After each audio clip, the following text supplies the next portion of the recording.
हथियारी नक्सलों का खात्मा बुलाने में, उस संकट से देश को मुक्त कराने में सफलता मिली है।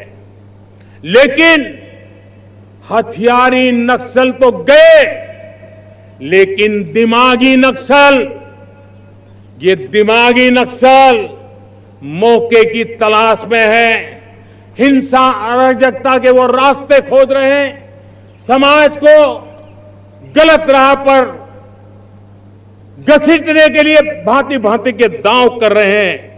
इन दिमागी नक्सलियों को पहचानना होगा, इन दिमागी नक्सलियों को आइसोलेट करना होगा और राष्ट्र को विकसित राष्ट्र बनाने की मुख्य धारा की ओर देश की युवा पीढ़ी को जोड़ना होगा।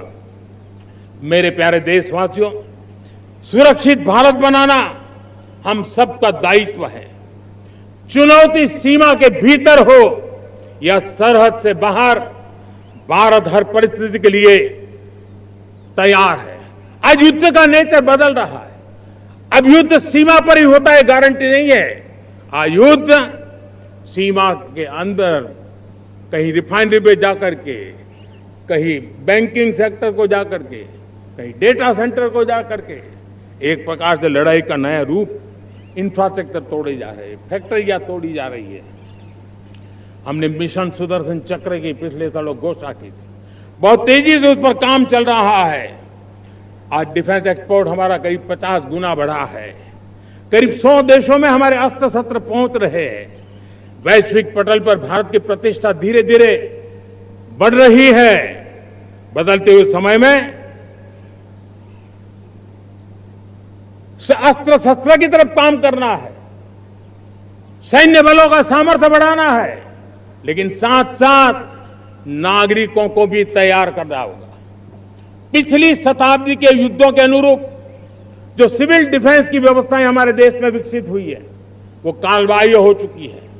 और इसलिए मैं आज लाल किले से घोषणा कर रहा हूं कि हम आने वाले दिनों में सिविल डिफेंस का एक वाइब्रेंट नेटवर्क खड़ा करेंगे, आधुनिक व्यवस्थाओं से उनको परिचित कराएंगे, आधुनिक संकटों से नागरिकों को रक्षा करने की क्या व्यवस्था हो सकती है। एक बहुत बड़ा वॉलेंटरी फोर्स सिविल डिफेंस का आधुनिक चुनौतियों को पार करने वाला हम बनाने वाले हैं। मेरे प्यारे देशवासियों, राष्ट्र के निर्माण में आज हमारी बहनों बेटियों का योगदान हम सब के लिए बहुत बड़ा प्रेरणा का कारण बना हुआ है। फाइटर जेट हो या सिविल एविएशन, हमारी बेटियां सबसे आगे दिखाई दे रही है। खेलकूद का मैदान हो, हमारी बेटियां आगे दिखाई दे रही। स्टेम एजुकेशन में भर्ती होने की प्रक्रिया हो, सबसे ज्यादा हमारी बेटियां आगे दिख रही है। आज सेना में भी एनडीए से जो बच्चियां निकली हैं, वो बड़े रौब के साथ देश की सेना का नेतृत्व करने का सामर्थ्य दिखाने लगी है। मेरी बेटियों की ताकत कैसी है। मैं पिछले दिनों साणंद में एक सेमीकंडक्टर प्लांट में गया, वहां आदिवासी बेटियां, देश के अलग अलग कोने से आई हुई बेटियां काम कर रही थी। वो उस गांव से आई थी जिन्होंने पासपोर्ट क्या होता है पता तक नहीं था। वो बेटियां विदेशों में गई, ट्रेनिंग लेकर के आई और आज चिप निर्माण का काम कर रही है और बड़े कॉन्फिडेंस, मैं जो उनका कॉन्फिडेंस देखा, मैं सचमुच में बहुत प्रभावित हुआ था। आज 3 करोड़ बहनों को हमने लखपति दीदी बनाने का लक्ष्य तय किया था, उसको पार कर लिया। अब हम 6 करोड़ लखपति दीदी बनाने के लक्ष्य को लेकर के आगे बढ़ रहे हैं।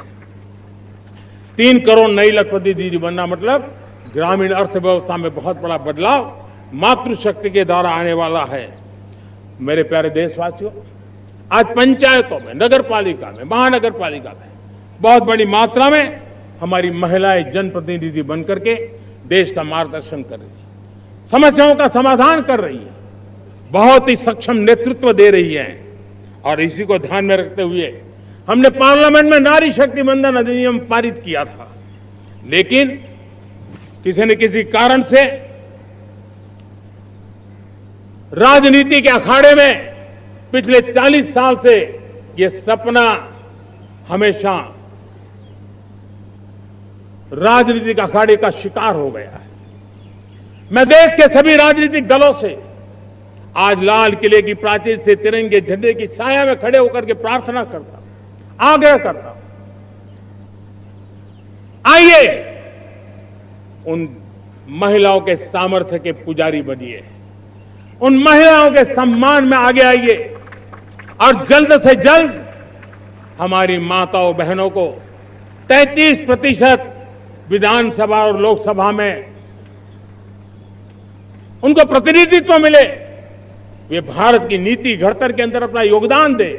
समय की मांग है और मैं सभी राजनीतिक दलों से फिर से आग्रह करता हूं, आइए महिला आरक्षण लागू करके महिला सम्मान में आप भी जुड़िए, आप भी यश लीजिए, आप भी क्रेडिट लीजिए, लेकिन मेरी माताओं बहनों को हक दीजिए।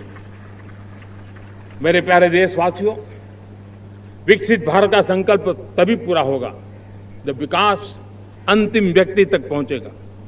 2014 से पहले सिर्फ 25 करोड़ लोगों के पास सोशल सिक्योरिटी का कवर था, सिर्फ 25 करोड़ के पास।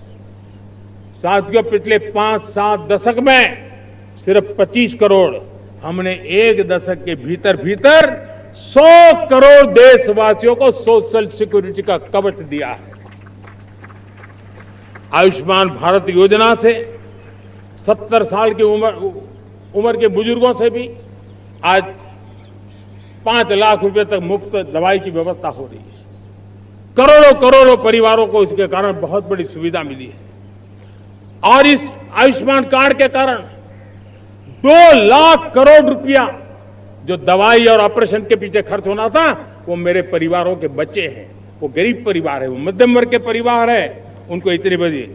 मेरे प्यारे देशवासियों, आज मुझे एक काम के लिए आपकी मदद चाहिए।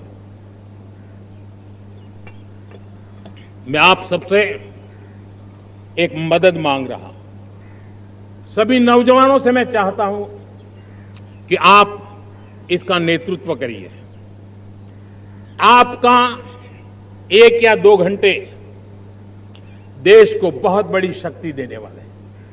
आपको लगेगा 1-2 घंटे में मैं देश की क्या शक्ति, मैं बताता हूं, आप बहुत बड़ी शक्ति बनने वाले हैं। और इसलिए हर घर में वातावरण बने। इन दिनों देश में जनगणना का काम हो रहा है, सेंसस का काम हो रहा है।